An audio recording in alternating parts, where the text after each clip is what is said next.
Yes mukasi akantwolekede kyatweseewo olwaleero tugenda kwolekera pulogulaamu eŋŋanzi weewunyisa omwagalwawo oba surprise your loved one ng'ekutuusibwako n'abakyala b'omukwano Opushifa Nakawombe. Njagala wekanye ayina akatale ke kanga akoogera tumale tuwe Mr. Ibla tusale keeki alimuweereza aka microphone. Who is that one? Sirisa omwana mu ngeri gye wagambe gye basirisa abaana. Shame upon you, shame upon you. Shame upon you. Uli amboyo si wa. Guess what? Naye jabiulya, shame upon you eri. Mpozi mbeebaza abakulembeze baffe ne bammemba bannanga abali mu kifo kino neebaza Katonda olw'olunaku luno era mutuwadde okusoomozebwa kw'amaanyi nnyo. Nenyamidde nnyo okuba nti nange seetabye mu kintu kino eky'okugaba mpulira ebbanja ku mutima naye nga kye mukoze mwebale okulaba nti mufaayo eri abantu b'ekitundu kino Ddundu. Era neebaza Katonda yabaleeta okutugattako. Era buli ebigambo bye mwogera tuwulira nga bituzimba bituzaamu ki amaanyi n'essuubi. Nze nali nga nenyambira nga njagala nnyo omuntu ayogera eri obulamu bwa ebintu ebikola ki ebizimba ebizzaamu amaanyi ebinfuula ebintwala ku ddaala erikola ki era kyova olaba abantu mmwe nja kubalemerako. Neebaza Katonda olw'ekyo. Era nsaba Katonda ayongera obuwangaazi n'obugabirizi obw'enjawulo eri abafaayo eri abantu bano ab'Eddundu, abakulembeze abatutwala abali ku intaneti. Buli muntu akola kyakola Katonda amuddiza ekikumi ku 100. Era nsabira obukuumi bwa Katonda bubeere ku buli omu ali mu lukiiko ali mu kifo kino n'abali ku online. Katonda akole ebyenjawulo. Kyonkyebaliza Katonda. All right. Tweyanza nnyo tweyanzeege. Nga sinafuna gwempa akazindaalo wano nange nja kusooka okwebaza Katonda yatandika surprise omwaka oguwedde nga nakati tukyali mu surprise. Mukubere Katonda engalo ez'amaanyi.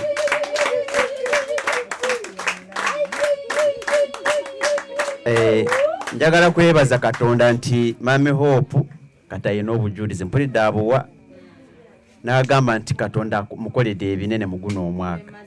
Mukubire engalo ez'amaanyi kubanga ze saala zaffe ffe baakutteko. Okitegeera buli omu gwakutteko yesaala ye gyamusabira obuwanguzi buli kimu. Kibalage nti bw'oyimirira mu kuyamba abantu tekitegeeza nti ogenda kudda mabega ogwosaanewo. Bwe kiri kaakati kati yesaala gye nze bwe ndaba bino ebintu nga bigabirwa wano mu lujja lwange wano nga yesaala yange. Olowooza wano wawo bwe manzi batandikira mu kkubo mpulira abazadde nga bagamba abaana baabwe mulaga wa Shifa wano wange siwo. Ndowooza muwulira ndi muwambe.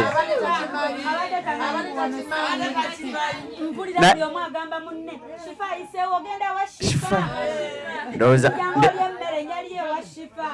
kati ndi muwambe naye nga nze mpulira essanyu mami okubanga nti abantu basanyufu wano mu kifo kino. So omuntu nga tulina mutima mugabi era n'ebintu tebisobola kugabirwawo oba wa Shifa n'abireeta eno. Kitegeeza waliwo akalandira kaba kagoberera. So neebaza Katonda olw'ekyo kubanga nakisaba nga nzija wano natuuka wano ng'embeera yawo tetegeerekeka bulungi naye nagamba Katonda nga ndi mu njongo ningamba njagala nfuuke kitangaala kive wano kibune ekitundu kino naye wabweru mu nsi yonna. Naye bw'olabira wano nga ensi eri wala etulaba abagala otuyambako baweruwishazi bonna bali awo batusanga wano bava Kampala. Nze mbadde muwadde kawulire nagamba gubijjeewo byompadde gamba 28 wendi wano. Kati n'owulira omuntu oyo ng'okwagala kwalina eriffe kintu bannange tukyebaliza Katonda nebaza Katonda nti addamu essaala kyemami kyabadde yayogera wano nti osaba essaala neetuukirira azirongo olina okukkiriza olina Katonda mu bulamu bwo. Katonda okukkiriza kwe tukwawula ddiini tikiriyo ekyo okitegeera. So twebaza Katonda okubanga nti addamu essaala zaffe. Nebaza abawero wishers mwenna aboogera please aboogera abali mu kafo ka menta wabadde atuulanga. Yes musikidde menta so kale sirika kubanga katebagoberera gwe. Nebaza abawero wishers mwenna abatukwatiriddeko okubanga nti abantu bano basanyufu. Nebaza Mami Hope, nebaza Brother Ibrahim Kibuuka, oyo yosina kyemugamba kubanga kiba kizibu okusanga nga ebintu bya internet ebyola bizibuzibu okusanga mami nga waali wano atuli yajja ku luvannyuma kubanga ono yadde abadde amanyi nnyo naate ono yamusooka wano eno naate okusanga bajja tte nosanga waliwo connection tikisangika owaaye tikisangika era buli omu amanyi ebintu bino ebya internet.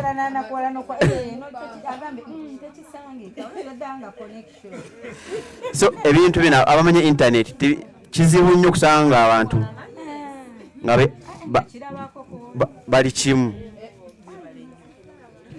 usanga bali mu ntalo ebintu ebyo tebitera kugattaawo ku internet ntalo zibeeraawo. So bisiranya project ye nesooka etuula. So nebaza Brother Ibrahim olw'omutima ogwo ogw'obwegassi ate ne mami nakkiriza yasanga nga kyekyo kyennyini oli kyategeeza nga kyekyo nga kiri mu ye nekigenda mu maaso. So tubeebaza ebyaddala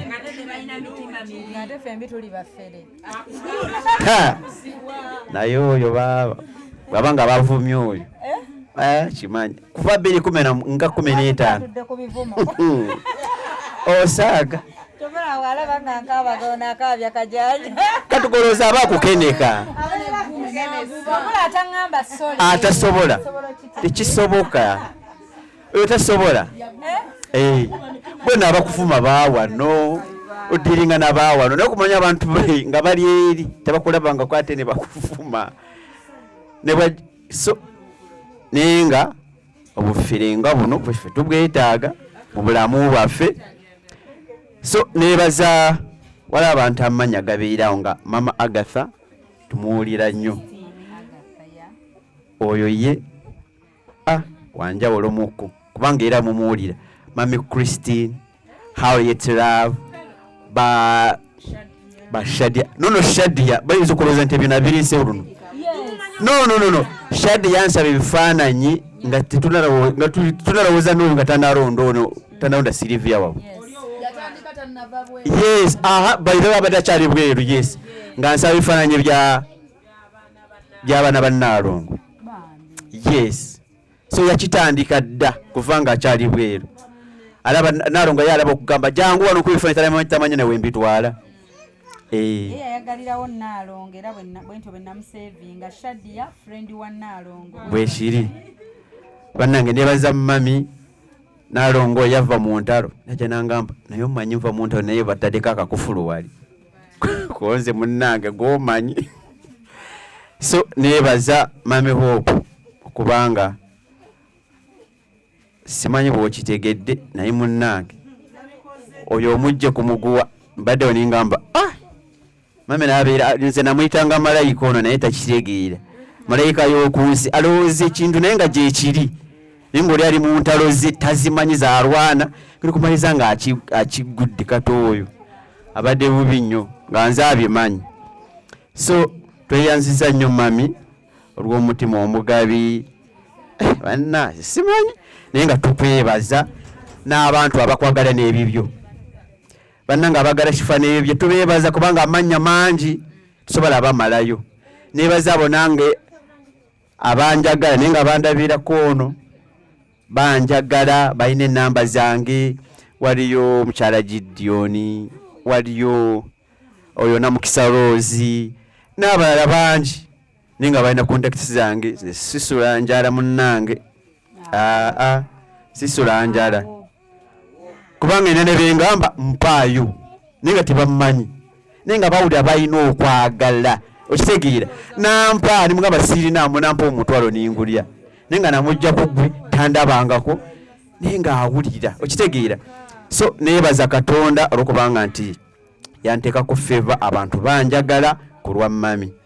So kamera eyo bw'ogikozesa obulungi ekubeera nnungi, bw'ogikozesa bubi nga mukwano gwaffe. So munnange munnange internet bwetyo bwebeera erina disadvantages ne advantages. Yes, so twebaza mwenna abantu b'eddundu mwebale kubeerawo, mwebale nnyo, mwebalire ddala. Aba internet nze mbeebaza bwongerwa sine kyabagamba.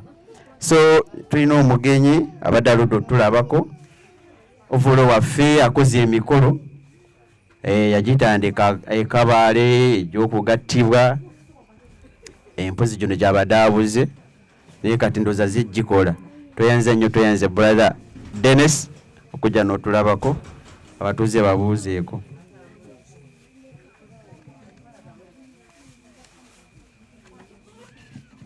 Yesu yeebazibwe. Amannya tumusiime Dennis, abangi gwe bamanyi nga Ovolo.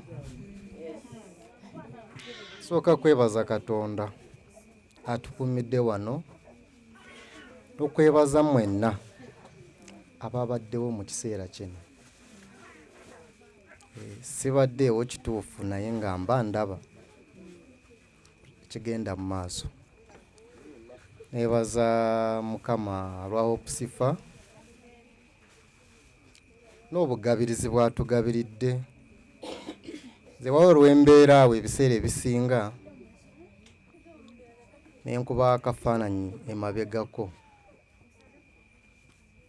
nga Hopusifa tanayingira mu famire yaffe eno. Bwe nalabanga essimu ya Millicent ekiro ssaawa nga 2:34 nga mpulira nga njitidde ogikwata naye ngamba oba katangamba ki, bw'akuba ku ya gaadi ng'awo ngamba at least, naye bw'akuba ku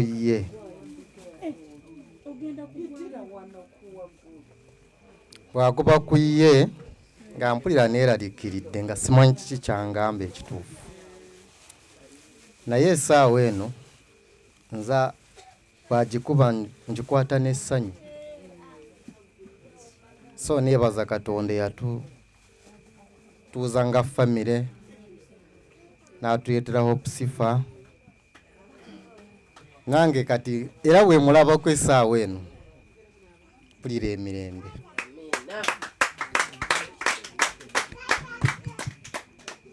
Era njagala n'okubeetondera bannange, mbuze naye nga ndina ebimpuuba. Munansonyiwa naye ng'era mu buli kyonna ekitambula mbaawo era nja kubaawo. Amiina. Niyinza obutalabika buli lunaku, buli Sande, naye ng'era nja kubaawo. Amiina. Njagala bategeeza ng'ennaku z'omwezi 10 January nayo omukolo gw'okukyala. Ye Musazeemu okungobera, balabye obugasinga obukukooye.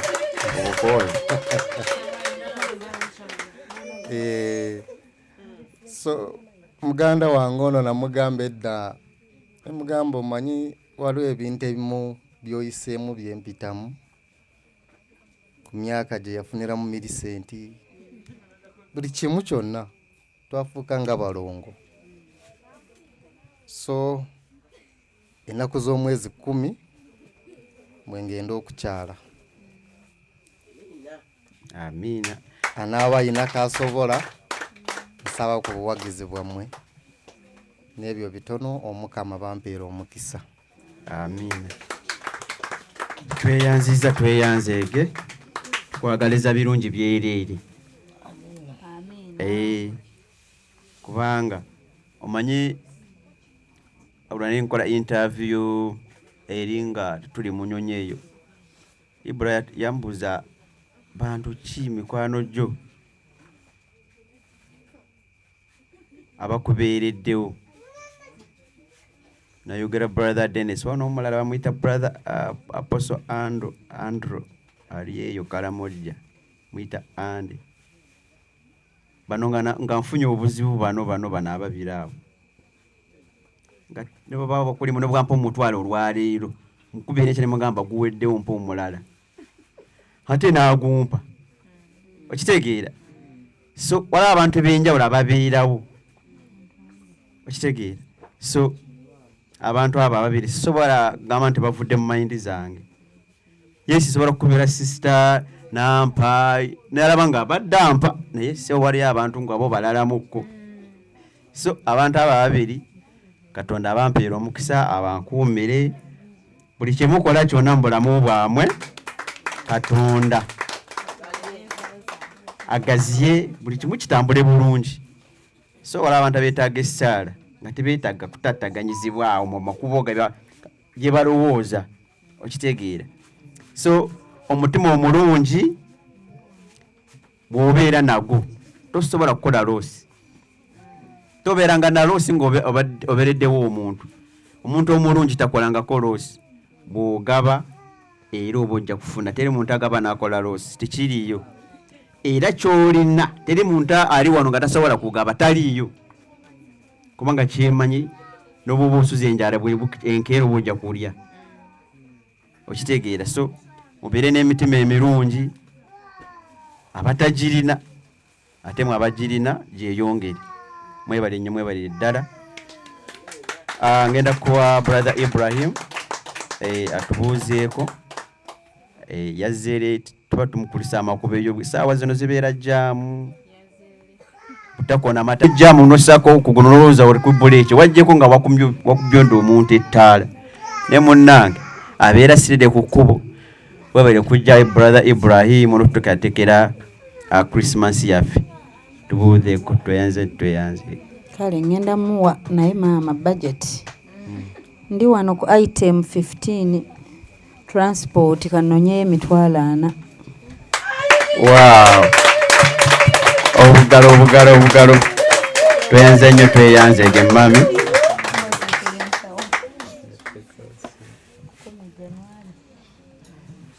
tweyanziza nnyo mami neyanza mami Omukama akunkuumire akunyongerere ku myaka ekisinga obukulu bulamu kasita oba mulamu ebisigadde Katonda akola bw'ayagadde amin tweyanziza nnyo mami olwa contribution eyo eri brother waffe brother Ibrahim kazindalo nkakuwa bana ensanyusa okubalaba kale brother Ibra nsanyusa nnyo okulaba muganda wange Dennis nsanyusa nnyo onsurprise nze waliwo lwe nakwesibako gye obeereko wano nagenda olaasi kulaba ne ŋŋamba yii omanyi obusiraamu bagamba mbu omubaka baamubuuza omusiraamu abba nti omusiraamu ayenda omusiraamu ayenda omusiraamu asobola okutta omuntu nti kisoboka n'ayogera buli kibi naye n'amala n'amugamba omusiraamu asobola okulimba omubaka naga omusiraamu tasobola kulimba byonna ebirala asobola okubikola naye okulimba womanyira nti omuntu si musiraamu kulimba kati naliko olumu ne Dennis mu woofiisi yange ne twawukana nga tukakasa nti enkya tuli ffenna nagenda otuuka wano namulabako nentegeera nti ye omulokole alimba omusiraamu ye talimba naye ye omulokole asobola okukola ki okulimba katwalero nsanyuse nnyo kyokka wankuba nnyo naye tutiimuyo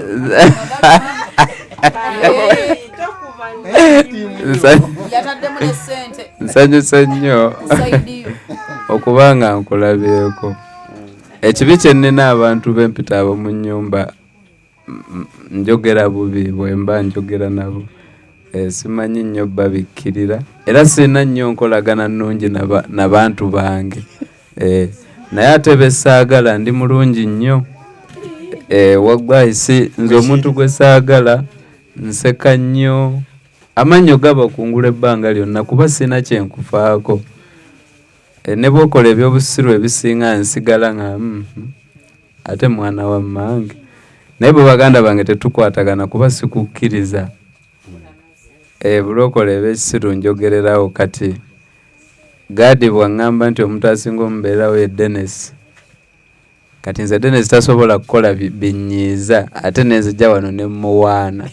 Ontegeera. Era mba nja mwabya. Akiwulire. Anyiige.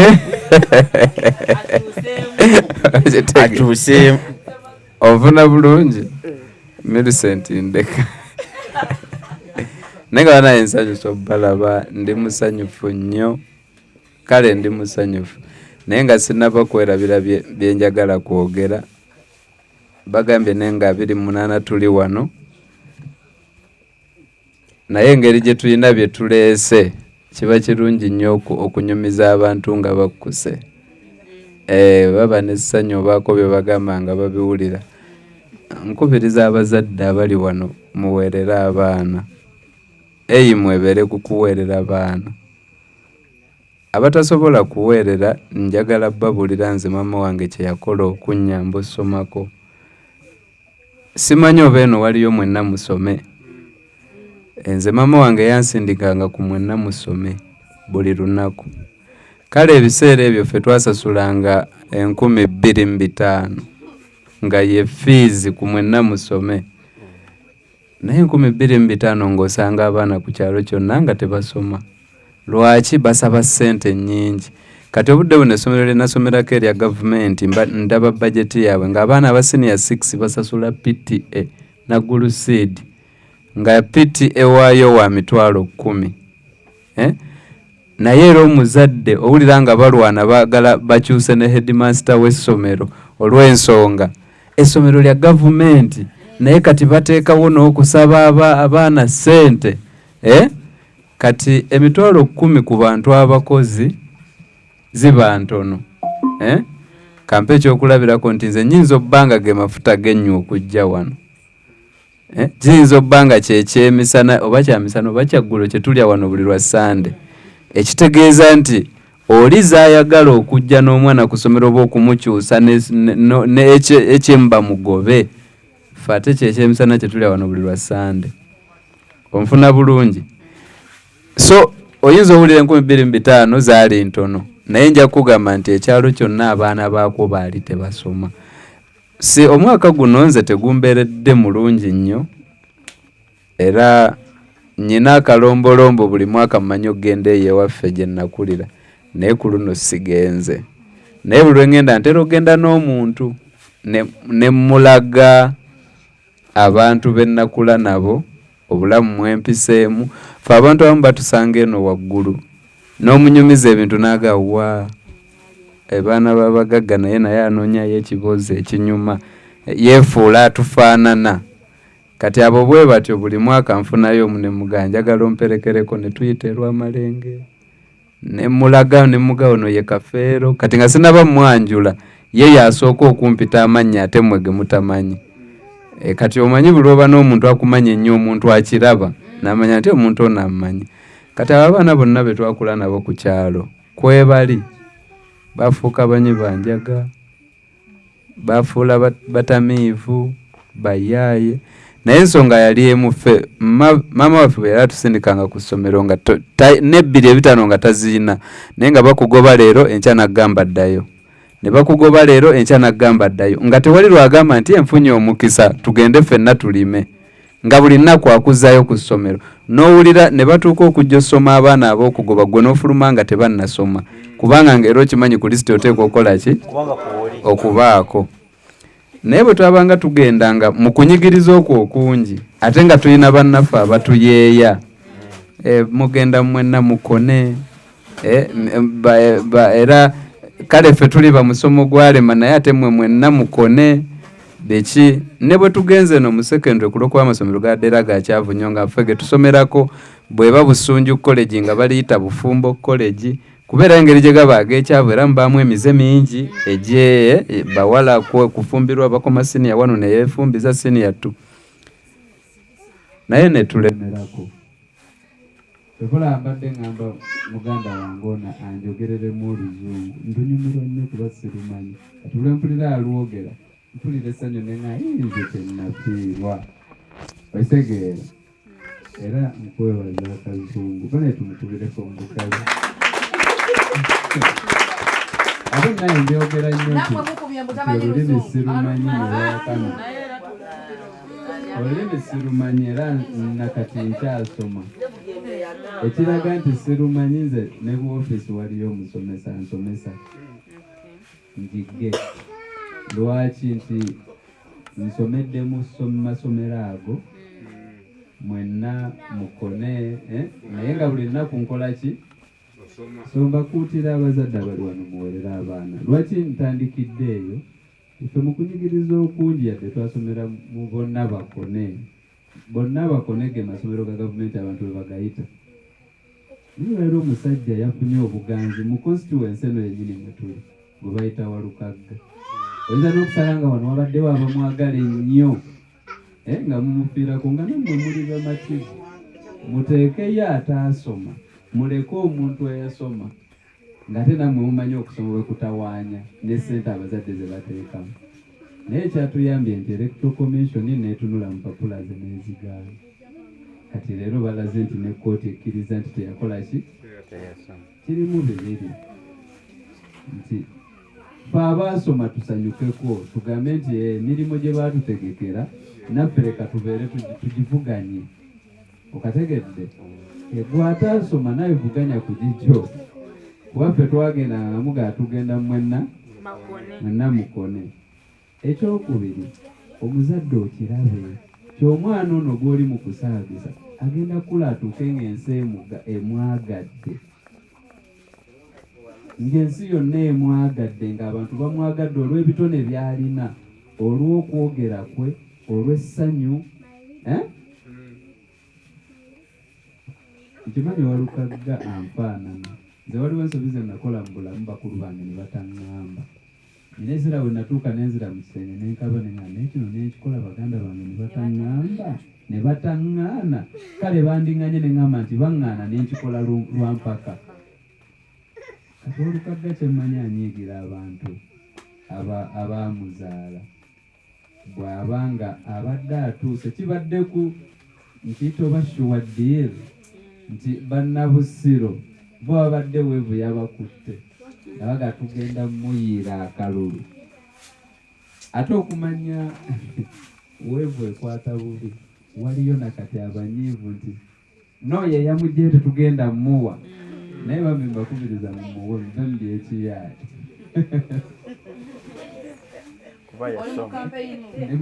omuzindalo nze ngulina buli omu yayogedde ebyo byayagala okukola ki ebiggwayo kati nze njogera nange byange otegeera ate ku pulatifomu eyaffe bambi omusajja oyo mumuwa akalulu kubanga ekimuyisa ow'ekitiibwa anti bamugjeyo taata mpozi ogenda mulonda kuba kyeyamaanyi ebitabo byalina kuba kyeyamaanyi akolaki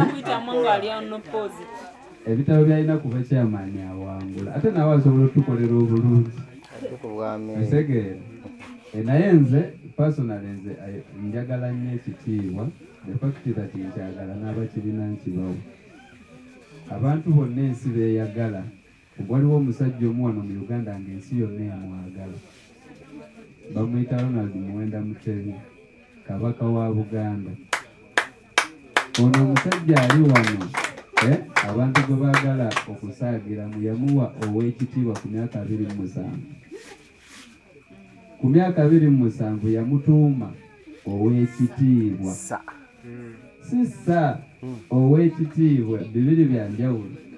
Ebyo bisa biwa abayimbi naye bali bakungu b'Emmengo ati 27 years.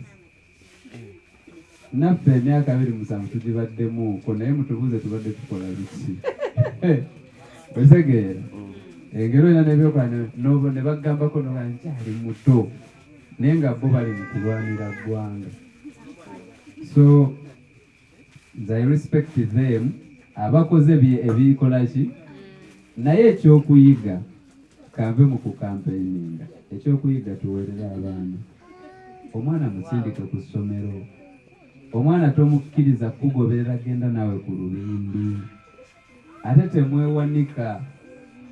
Ntegeerekeka olw'okuba owagundi asomera mu private mbw ate baagala oluzungu biki, omwana musindike ku gavumenti sukulu ekuliraana oba kasomero ka kyakyawo naye ayigeyo. Abaganda be balina olugero luga nti embuulirire tefa yonna. Kati omwana ono olwagenda ku ssomero ne bamugoba ku ssaawa 4 ku makya ennyo aba alina byasomyeyo, bwe bamu enkya n'abagoba bakoowa. Kati bwe bagoba leero gwe muzzeeyo enkya n'enkya bwe bamugoba olwokusatu tebagenda kugoba, bagenda lowooza nti betwagobye kati ku luno amaanyi gabawedde. Kati kwolwo asomeyo byakola ki bwekiri era bwe twakola bwetyo bwe nasoma bwekiri kituufu ebbula. bwetyo bwe nasoma.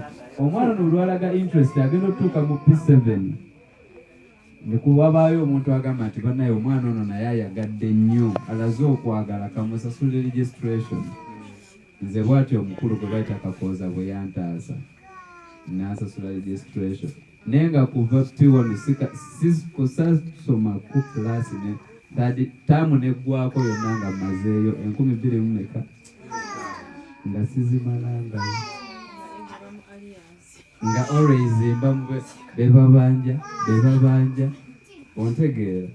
So nze binnuma nnyo bwe ndaba omuntu oli ayinza okulowooza nti njogedde ku Sseggona nti mbadde muwagira nnyo naye muzannyo ogutunyumira bonna bwe bavaayo tubaagala okategedde naye ate tunyumirwa nnyo ne tugamba nti nedda ono yalina ebisaanyizo.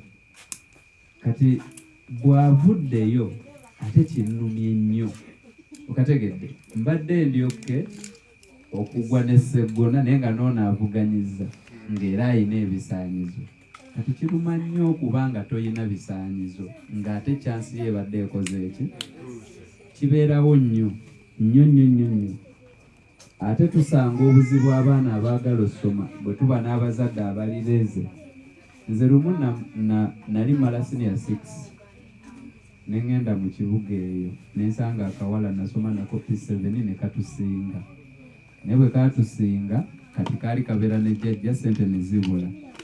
Ssente bwe zibula ne kayingira ekibuga okuvuga emmere mu Luganda oba kye bayita omwana ono aweereza emmere. Ne kapalapalanyanga akawala ne katuuka ne kava mu kuweereza emmere ne keekolera katonninyira kaako munnakasera awo. Kati lumu mbandi ne mukulu wange nga yalunda enkoko tuzireese mu kibuga tuzitunde nga nakamala senior 6 ne nsanga omwana ono. Kati nampa sitole ye nti ye bwe twamala P7 n'afuna abamuwa basale bwe yatuukayo nga bamulimba. Bwe yatuuka n'ayingira ekibuga onnoonya ssente. Omwana oyo bwe yayingira ekibuga ngendo musanga nga nnyumizanga kati ibula naguze kapoloti saidi zaawe nabbingo then nina waneeno katonninyira nkozesa abawala bange 6 nze nga ndi ne baaba wange nakamala senior 6 nga tunnyuka ffenna nampaayo 13,000. Nawulira nga ndi heart broken omutima gwammenyeka neŋŋamba kati fe tubadde tukola ki ku ssomero. Emyaka 6 gye mmaze mu byekisibo ono bwe twali ffenna mu kiraasi alina poloti alina baakozesa aŋŋambye omwaka ogujja agenda kuzimba byenjogera bya 2015 nasirikawo nti naŋŋamba nze lwaki tebaŋŋamba nenzirukayo osegedde. Emyaka bwe gitambudde ne wajja intaneti tulina okukozesa social media tugira biki ogendo lange yasoma ate buli emyaka bwe gitambula okusoma kwongera okugonza obulamu, ataasoma bwongera okukaluba. Ontegeera kati omwana oyo leero bwe musanga byonna bye yali annyumiza bye yali alina nseka ninga kati tuba nali neekomba biki naye nga sigamba nti si mukozi nnyo, naye nga nze mukubisa lwakuba nkoze eki nasomako. So tewali kintu ky'amakulu omuzadde kyayinza kuwa mwana we nga muteeka kusoma, si kumuweerera, muteeka kuba abazadde benjogereramu bamanyi bomu bayinza obba baagala naye nga tebalina buki, muteeke ku ssomero nga bw'osobola omuyigiriza okugenda mu bidongo nazina amazina g'otaamulagirako, era bw'asobola osoma nga tomuwadde ssente. Gwe musindike ku ssomero bwadde wako omugaye tomperekera mu kulima, togenda nange kutunda wali muwogo ku kkubo, ku ssomero. Bwe baba mugobye omugaye soma ku bitabo bino, notisi zozosoma. Ontegeera bulungi. Mbyogedde lwekyo naye nga mu byonna meseji yange enkulu njagala kwebaza abantu bonna abaliko abatuweererera Hana, omwana omulala bamuta Hana ne Sheri, tubakubireko Enoka, tukoleko tubagweyo Isaac, ani omulala abali wano beebo. Njagala kwebaza nnyo ebyensuso abantu abatuweererako Hana, Sheri, Enoka, Isaac na buli muntu ali eyo ng'olina omwana gw'okotteko atali wuwo ng'omuweerera.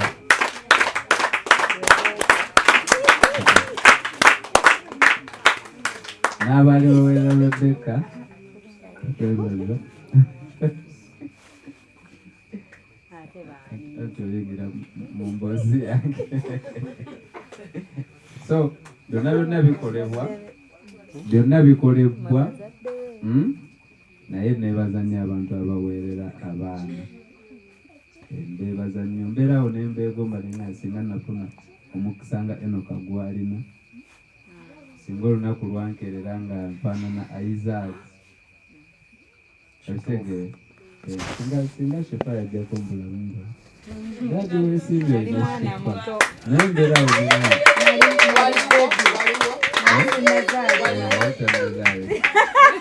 kati nga singa buli muntu afunayo Shefa ekitegeere bana essaala y'omwaka guno tusabire buli muntu afunayo Shefa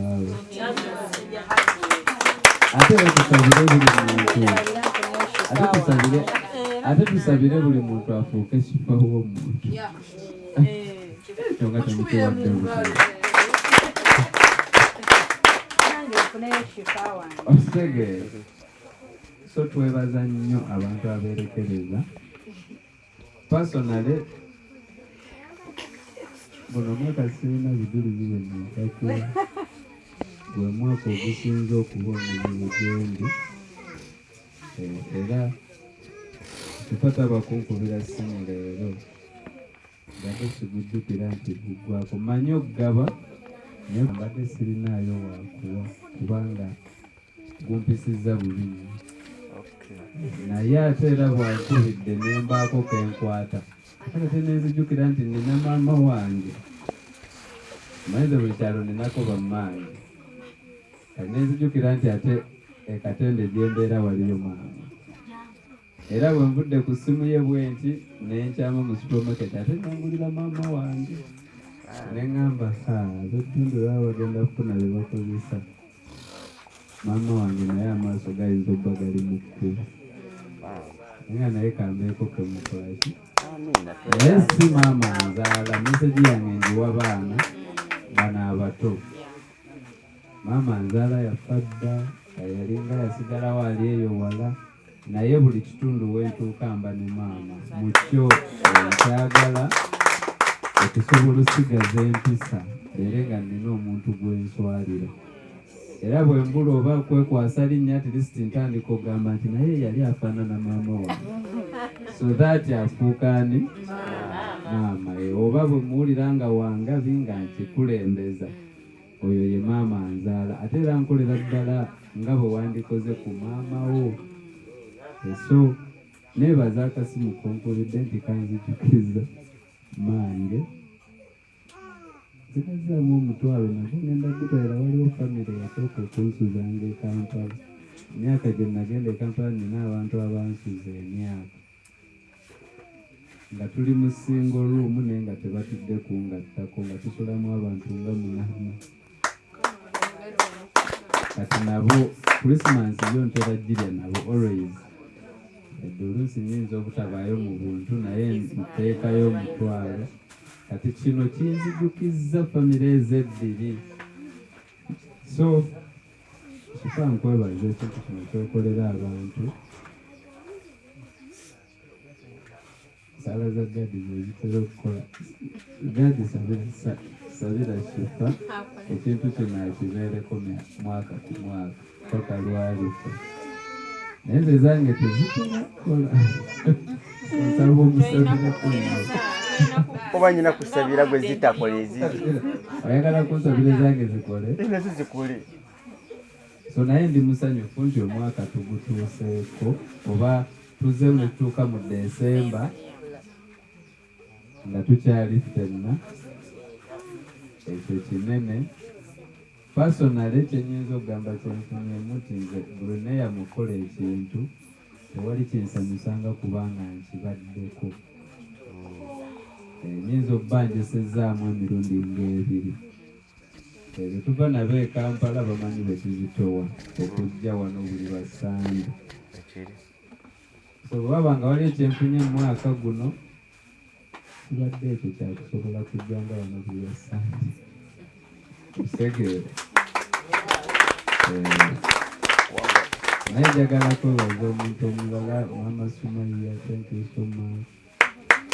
Mama Sumaiya guno omwaka ndowooza ye muntu eyampa ku nkoko baleka mwongere obugalo. Naye kintu kyenjagala nga nkoko nganda enkoko yo gye nalidde omwaka guno. Otegeera? So neyanzanye neyanzize tuli bamativu okubeera nga twabeegattako. Njagala kulisa menka nyongera omukulisa okuzaala kahaipeeki otegeera. Empozi message njagala kuweereza Naalongo bubaka. Naalongo esanyuka nnyo nga waliwo kye bakuwadde.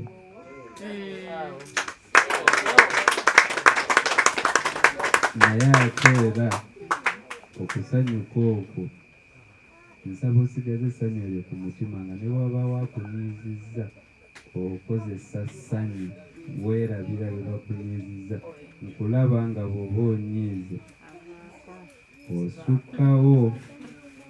Tewali kibi ng'ekyo mu bulamu. Okitegeera essanyu ddyo eriyitiridde terajja ddi kugaana naye ate okunyiiga okuyitiridde. Waliwo ekigambo wano kyeyogedde n'enkuba omukyala akama ne mugano CEO yeetaaga manager. Agenda omuga nti kino nedda. So akalala kensembeyo nga ttiimu yonna kuba kati Shifata kyali omu yafuna ttiimu nennene. Omanyi buli omu alina kyaba alinamu ka experience. Ndabika ninamu ka experience mu media. Naye mbadde mbasaba mwenna ttiimu Shifa mulekerawo osome nnyo bazita batya comments. Mulekerawo osome nnyo comments. Onye ekinene okategedde kyenjogera kizibu tekikoleka naye kyangu nnyo bw'osalawo okwefuga. Ate abantu okutenda omuntu nti mukkakkamu tebakutenda kuba toyise mu bizibu. Ekiyisa omuntu omukkakkamu kuyita mu bizibu n'asigala nga tavudde mu mbeera. Naye bw'obeera ne banno nga museka mwenna nga mulina ebyamasanyu kati bagenda mmanya batya omukkakkamu mwenna muba basanyufu.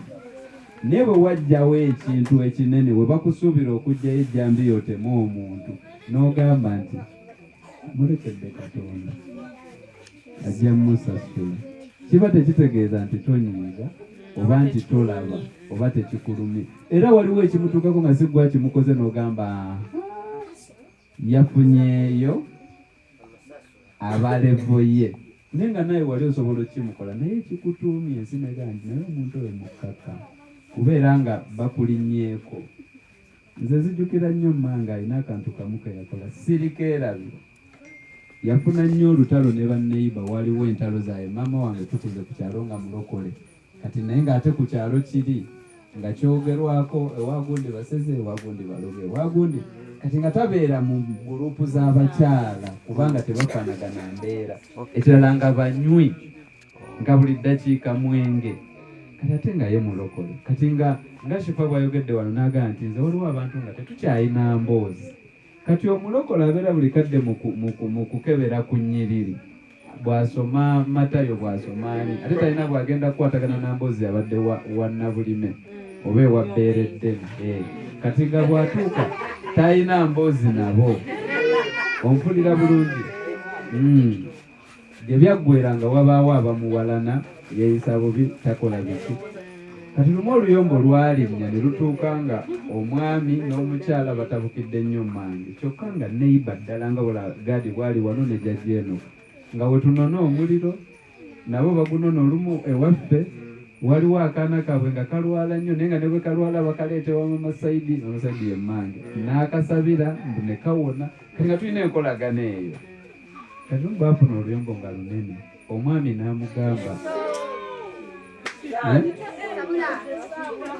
n'amugamba nti nkugobye, owulirize, yamugamba nkugobye ewange toddanga. Muwulira bulungi?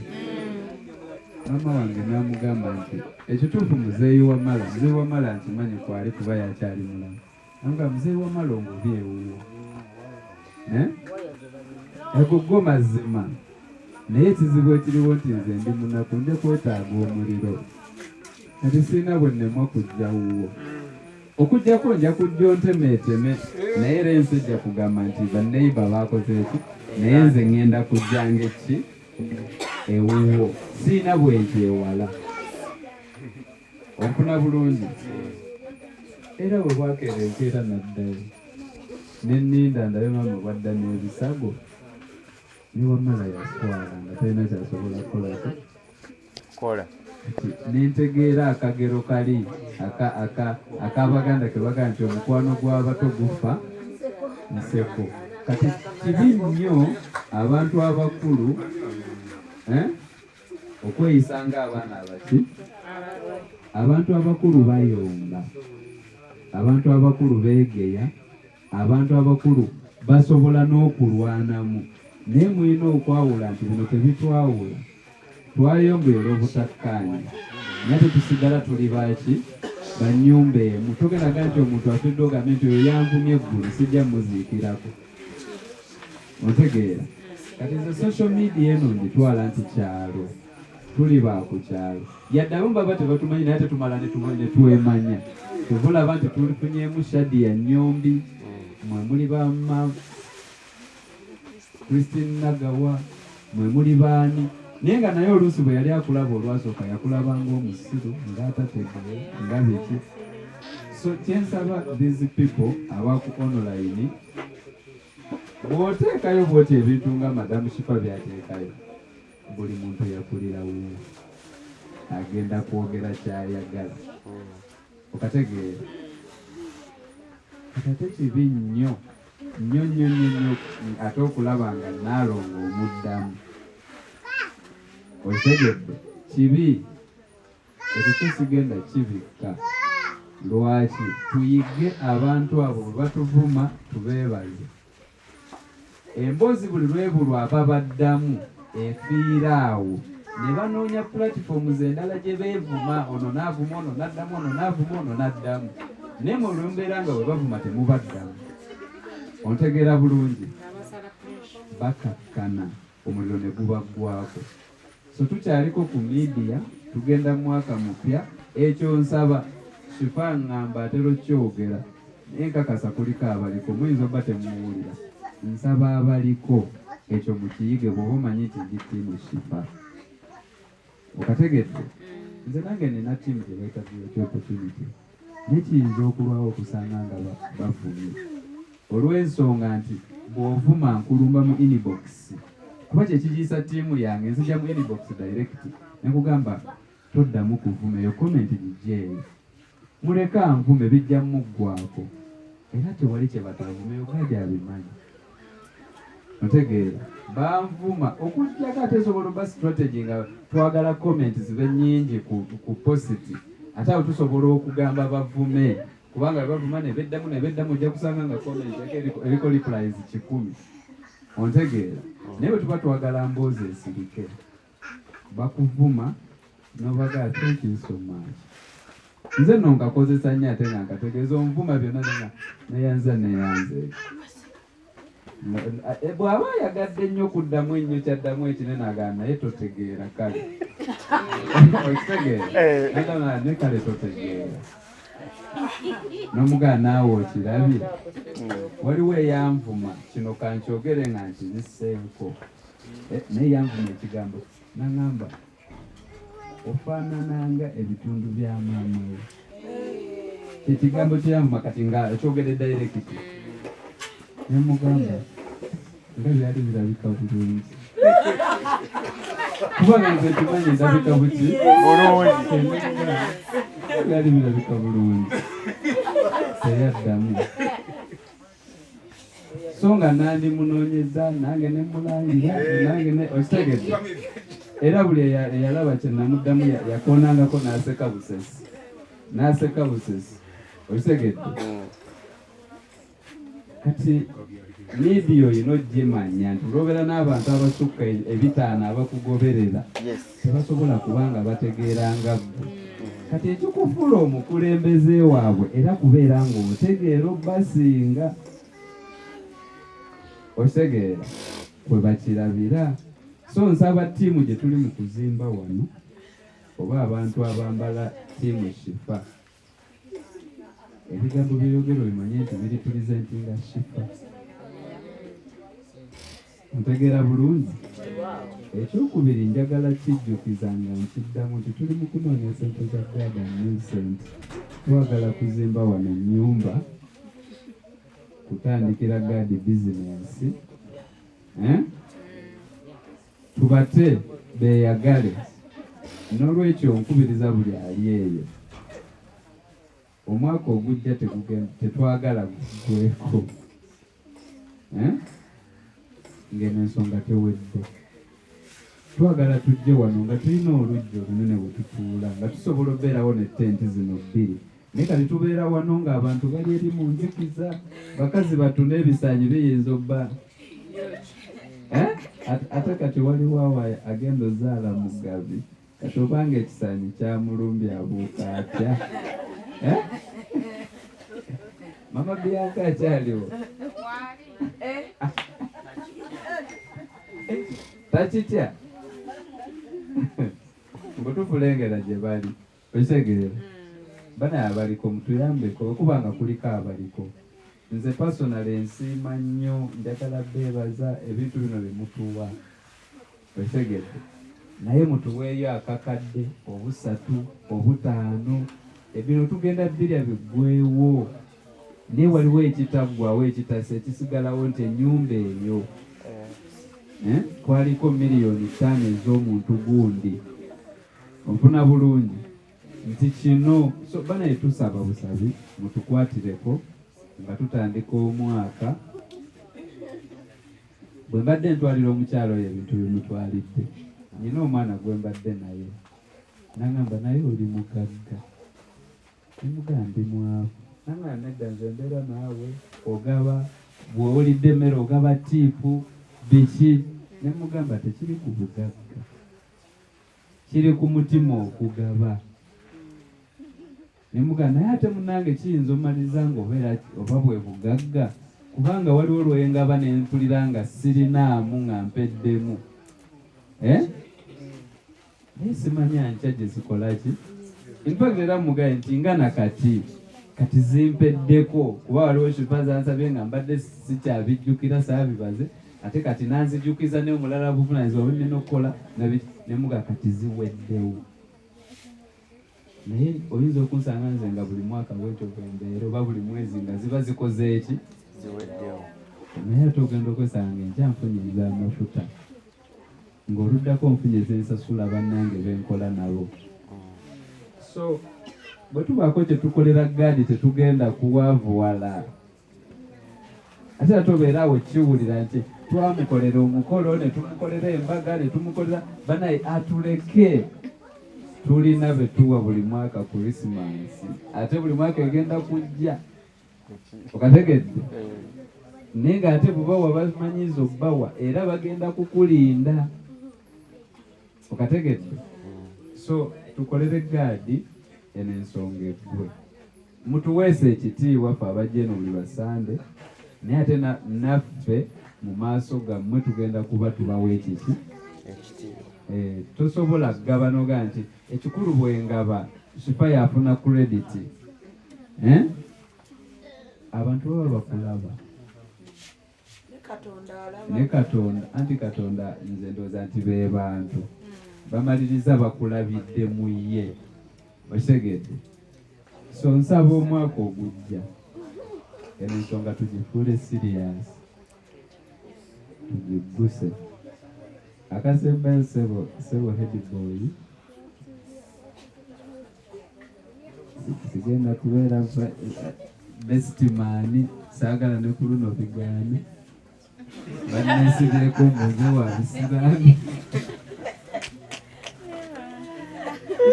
abantu tebali feya mu nsonga zonna ne bagamba mbuze wa bisiraani naye nga ne bwe yali akyala saaliko. In fact ate yandibadde ategeera nti okukola ebintu yekka n'apita ebbali kyekyaleese ebizibu byonna okukuta n'andeka ebbali kyekyaleese ebizibu. wandibadde nno neegezeza nnyo ndi omu ku basajja abakubi ba pulaani abagezi buli wayagadde okukola ebibyo n'obikolanga ggwe era nze ndooza wandizeemu n'ofumiitiriza n'omanya banjaya lwakuba bestman ew'ebisiraani oba olw'okuba mbadde nagamba mbu ye bestman naye ng'ate simukozesa mulimu gwe. Sandyagadde omwana wattu ono Shaddi ya nnyombi naye atuyite mu ngalo wandibadde weerowooza n'omanya taata weeteeko bbeero bestman omutuufu ku luno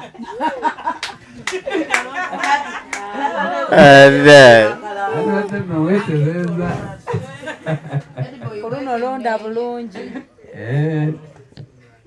katulabe akalulu we kanaamusuula tuyita mu ngalo. N'ekirala ssebo headboy nange mpa bagita batya omanyize bwe sibanja nzina abantu baneerabira nnyo headboy njagala ettooke lyange. Omanyi headboy namusanganga wali ng'alaga mbu ali bize nnyo ng'era omusajja omukozi nze nayimba headboy nemugaa nti banaye kamera eyo y'amakulu tugiwa amakulu mubijjukira byenjogera anti babaliyeti mpuliddagambu nekubira nnyo obulamu babaliyeti tonzijjukira nga ngamba headboy alekerawo okubeera wali naye kati ebibala obiraba nze mbeera ku midiya tulaba ebitale ebirungi nga bimulwanira neŋŋamba nengera bamaanyi ga kamera okitegeera kamera giraba edduka alabiniyandika mbeerako ddala naye nga ndi musanyufu nti nze nalaba headboy nga bamukubira ebikonde esegede neŋŋamba laba amaanyi kitegeera nenzijjukira ebigambo byekyeyamaani nti guno omwaka gwakuwa buki bujulizi. Headboy kibadde kyali kibaddeko mu bulamu bwo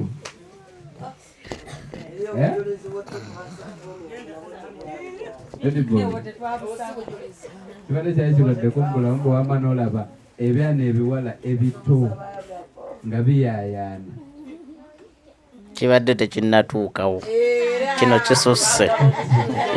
Kati embuuza taata nze nfuna ddi ettooke lyange. Nkulowoozaako gwe kyoba olina omumanya nkulowoozaako.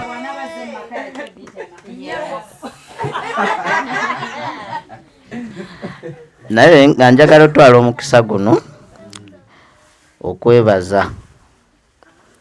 Otwala omukisa guno okwebaza Mr. Gad wadde awo n'onoonya ennamba ya Mami Hope kuba gwe kati gwe mulandira ku byonna ebigenda mu maaso. Neneebaza Mami Hope naawe omulimu gw'otukozeemu okoze obulungi obutagambika.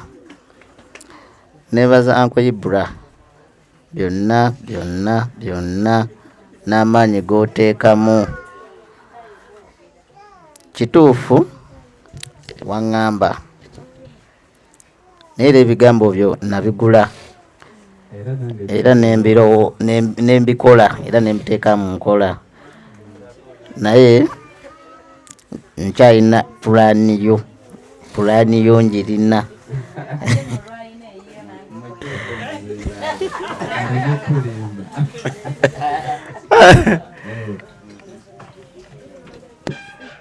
Ekirala njagala kwebaza abantu bonna, sitera ekyo kyerabira abantu bonna ababeera wano buli Basande. Neŋŋamba kati singa abadde musajja yandibadde nemuseeka, guno omwaka nsinze kuniisinga nnyo gyegyenuka. Always atulabako luwunguko. Nsaba Katonda esala yange ku luno agiwulire, omwaka ogujja gwabeerewo. Nsaba ebizibu byayitamu oba buvunaanyizibwa bukendeereko, tubeere naye. Waliwo abantu abakulu ng'ayogera ebigambo bisatu nze n'enzirayo nga ngize nnyo. Kati olwendaba nga tabeera naffe mbeerawo nenga oba tulina we twasobya oba tulina ekkubo lye twakwata ekyamu. Temumanyi nze bwe mbeera proud nga ndaba tulinawo abato ab'emyaka gyaffe ne bakulu baffe abatuzaala wesegeera. Naye olwemba nga ntudde wano nengenda olaba nga agenze ngamba maama ono twasobyaki ate naatyo tugalamiza. Wetegedde enoga engeri gye twakula labika ate tugalamiza. Ate kityo omwaka ogujja tusaba we twasobya atuluŋŋamye tusigale nga tubeera naye. Ate tuli bampisa nga tetujja kujeema. Naye nga nsanyuse nnyo bannange. Neebaza abantu abali mu ttiimu yange, ttiimu Ibra nga munyigiriza ne muleetayo emitwalo 2 twekubireko mu bugalo.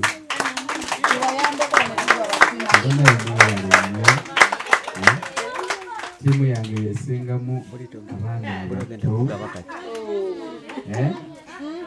ne bannamwandu bange. Naye bannamwandu bange ate mukimanyi be basinga okwagala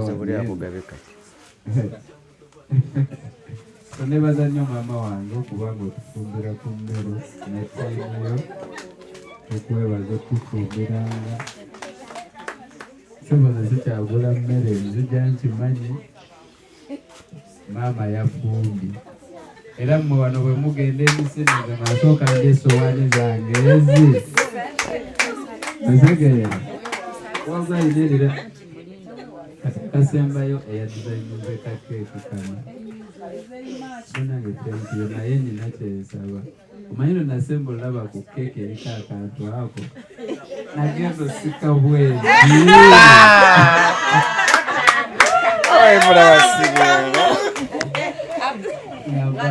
ngamba nti Mami Christine Nagawa yabaddeko kuba ategese keeki kuba awo mutera obbaamu nze mba nkasika kasika wenzi.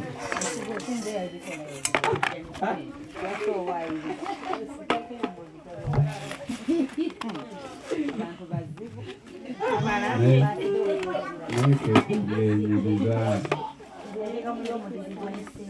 gwatekamu onoonya obutampa gundi Bravo. nakola keke ey'essente naye muzikiriza empemba nsikaako mpuliranga nebaamu nereete enalongo yalina byafunye nze sina kyenafunye tumugiyite keeki mugiwaaba hayiteeka basigadde aba wano buli kimu mukifunye keeki mugiweffe sobola kuba neyajja temujjukira nokwata noyambala nesente nga nga tulya keeki naye tweyanziza simanyi oba waliyo atafunye ekyo kyetubadde tusobola. infact madamu Hope kyabadde asobola nze ntaddeko katono naye just ayagadde butaleka linnya lyange mabega banaye tumukubira ennyo mubuganda.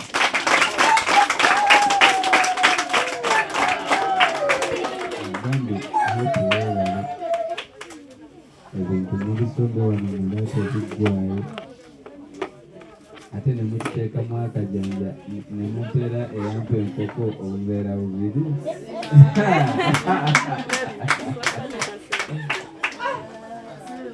Anaye mwebale nnyo asiimi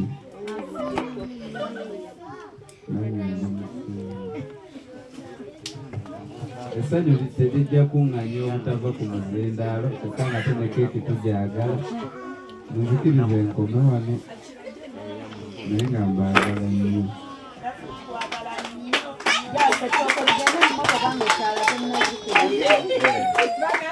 tweyanza nnyo tweyanzenga brother Ibra olw'ebigambo ebyo banange brother yo tumwongere engalo kubanga nkimanyi bulungi bwakwata akazindalo n'owuliriza bulungi tosobola viiramu awo si bwe kiri. Kamba mukuwa omukisa brother Ibra olw'ebigambo ebirungi ebituyigiriza. Tugenda kusala cake. Yes. Abeera kwa kuyamba akaba sita abeera kuyamba ka wabana gundi ziri kitegere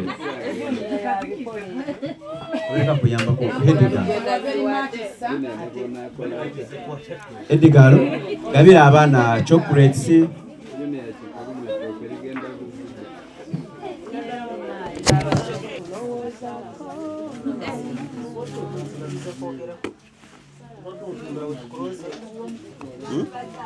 nademanyi wamazzi kwekondera mukama wange nga bwensala kyusa tulabe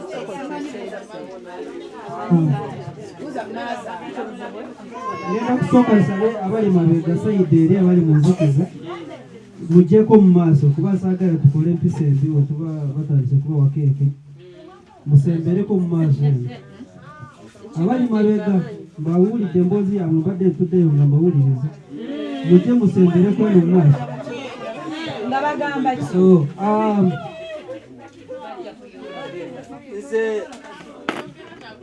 nze sivangako mu ttiimu yange waliwo abadde bambuuza naye kati mu Ibura sebo sigivanga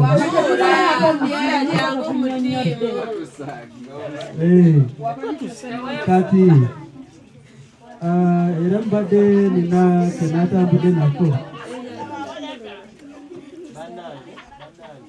abalenzi saba musooke muveeyo eyo emabega musooke muveeyo oba tebavaayo tobegayirira musooke muveeyo mugyeyo mu maaso ale tubeere kwekyo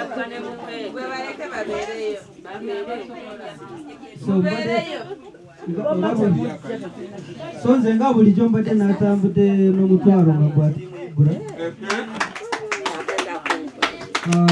15 nga za tiimu Shifa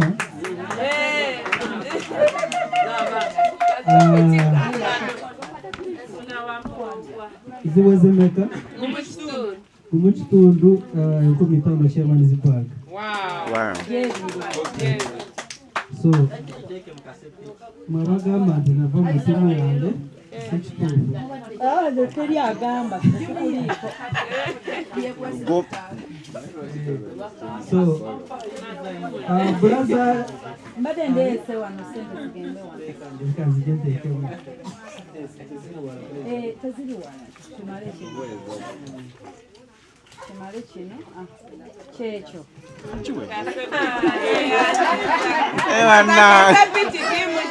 Bravo, kwegamba. Tweyanziza wano. so mukwano gwaffe era omu ku famire yaffe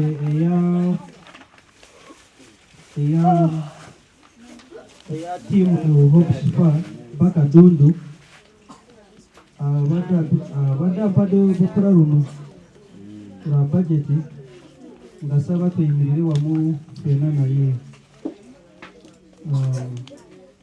batenakuwadetakameseje mukama wange kaama sigenda kukwogera naye nga nkasindisa ekisimu yo kapa wange era nga nkubiriza alina kyasobola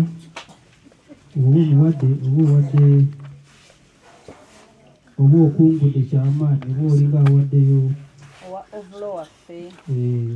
so omwami ono nze nga sinaba kumutegeera bulungi nali tuli mu mikolo egyokwanjira wedding buli kimu nga nengera omusajja ali mu ovora ali bize akirira yamuba akwata kino akwata kiri nga ze sinaba kumutegeera naye namala nemumanya nemutegeera nti yomu ku famire so omusajja nga ali mu ovoro ya bulu so sebo toyanziza buli kimu era nsaba buli kimu kikutambulire bulungi fyona olugendo lwe lumu nange kyekirooto fyona tetulagayo Era oli mwana kubanga oli student. Tweyanziza nnyo chairman.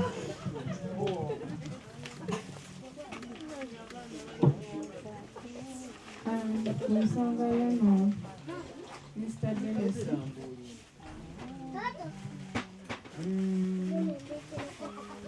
saawa zino ngenda kugira nga nkuwaddeyoko omutwalo kasita ennaku zikyali tujja kulaba engeri mukama gy'anaabagabirira.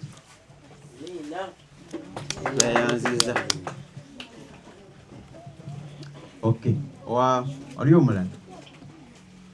Tusale keeki. Anaaba ayagala kwogera ku ekyo ajja kufuna akazina.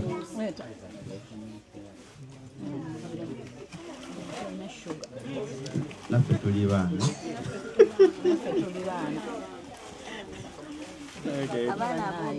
Abaana teri mwana bwenda tubaziyiza wale tera toyogera.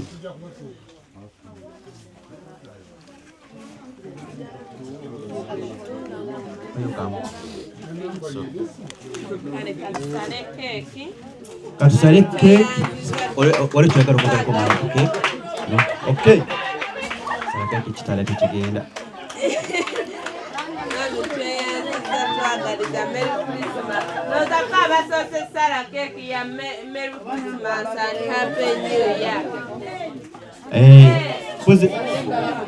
Baside garo.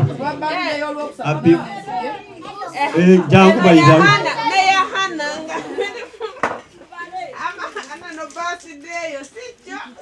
Baside garo jangu tubisalire dumuwa.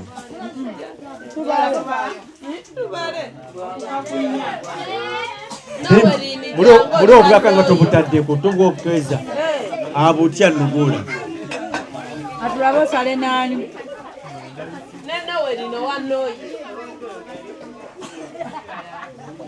Noweri nani yewatu basida ya waksa Wanoyi agamba wanoyi temugenda abana bawo bana mutule wansi omunagala bajja bbawo obalina bawawandiise mutule mwena bajja bbawo obalina bawawandiise bonna babawandiise bonna teri mwagalawo ne Uncle Junior tumaze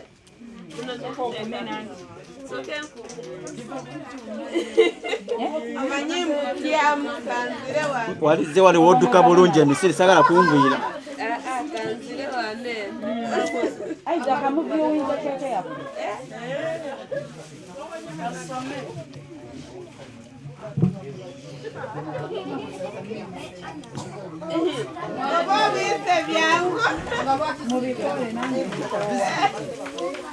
Merry Christmas.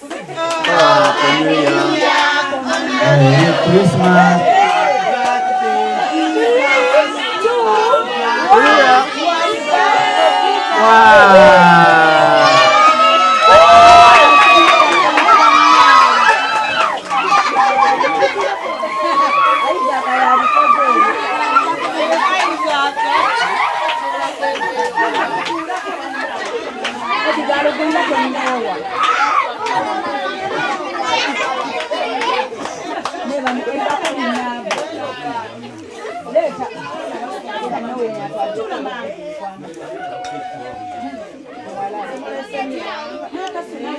That's a fruit cake. tuzemara n'omwaka It can last for even a year. Abagole gye batera okubawutwala banzito mulidde keeke temuzikoowa bali tebakoowa keeke ne wiikendi kirabika sande babadde mu keeke leero tuleese eno ya kibala ayuma fruit cake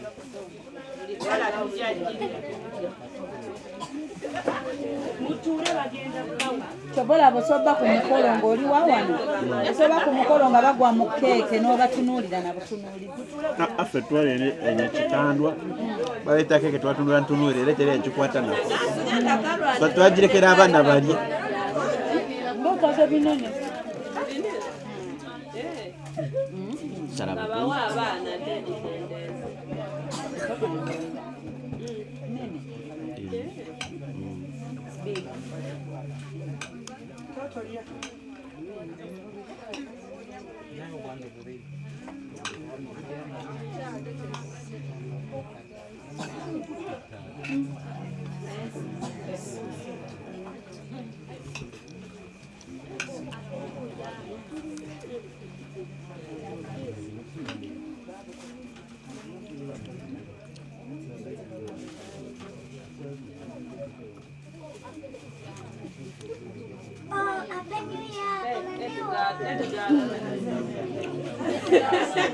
Yimba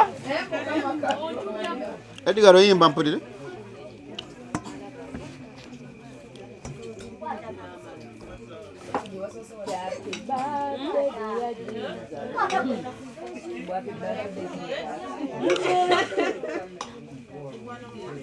Birthday of Jesus.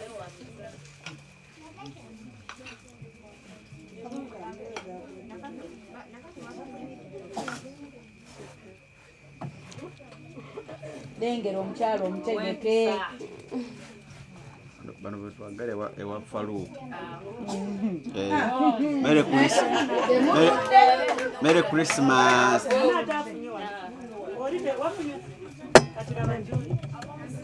enkozi nange ndya yengira mulindako kale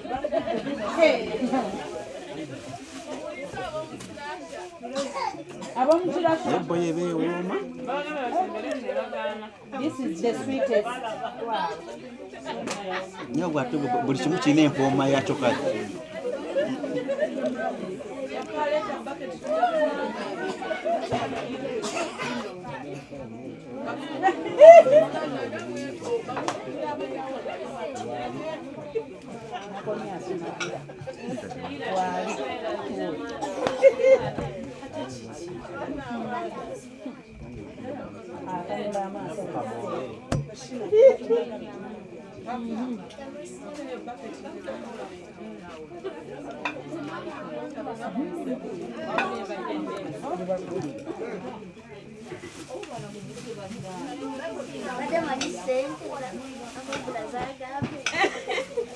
Garumba badali zikyali wano soka sikayo kano za Jesus si zammwe.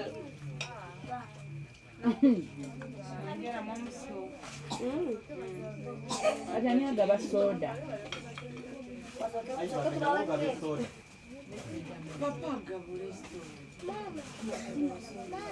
Ye papa.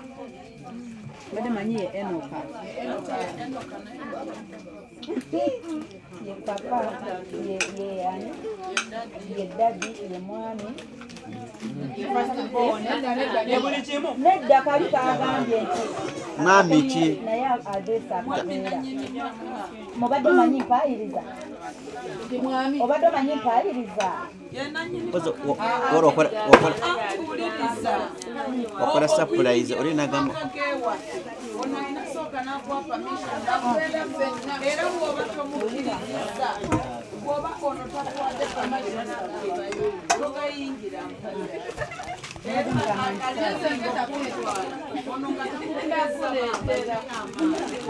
ngondakkiriza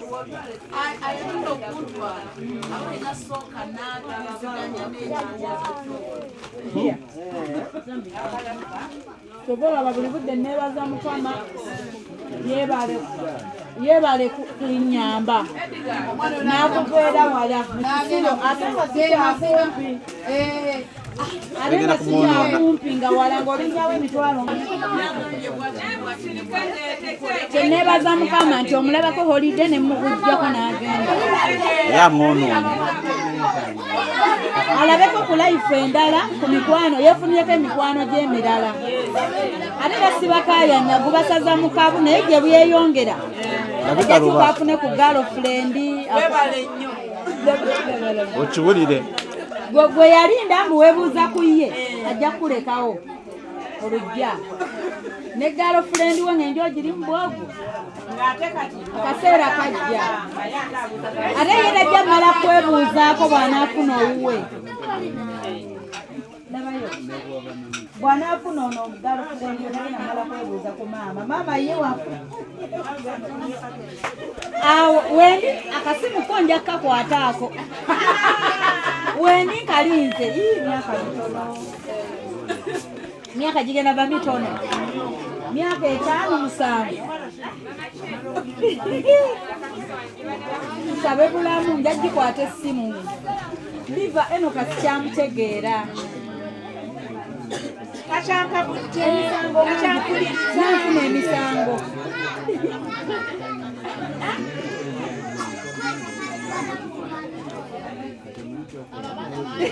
akimajininzemu neyewalanebiyenge nebijja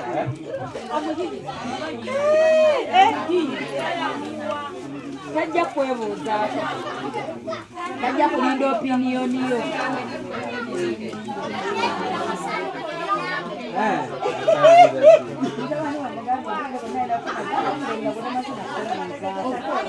ngate opiniyoniyo zirina we zikoma onange sibe yange jakiisa namba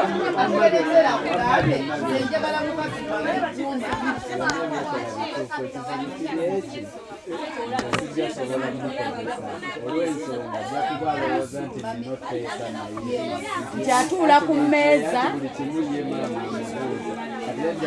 opiniyoni ye matalinga mu kampani y'omuntu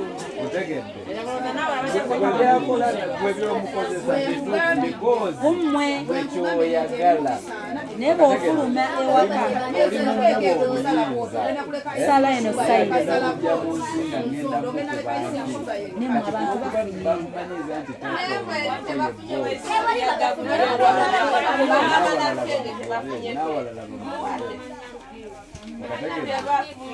ate ebyo ndimugamba bino bikomu wano ebweru bulagirala kisobola omwana tebamugamba kyebamukuzaamu kyatwalusinga tebamunyonyola kyayogera nze nakiraba dda nti muba muteesa naye amanyi ayina oteesa mu bakulu opiniyoni ye and sometimes we let kids be waliwo mubanga muyina kuba baana nga baana talina nga waliwo byatalina kuteeseza okitegeera naye okizaayo n'ogamba oyo waka ateesa kati nowanda okitegeera nti kimatalinda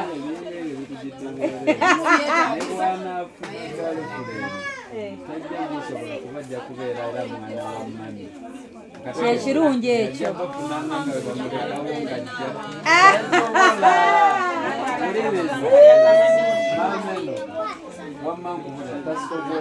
agenda sigala nga mwana wa mami anti gwebaita mamiziboy ngaerajja ngaemmere ayagala jirya wa mami omuwala agamba yebibonyabonya abakyala mameno uliriza kyoli mu buzima ekyagenda mufunamu bwaba anoonyawo okugula oba okuzimba ajja kunoonya okulira.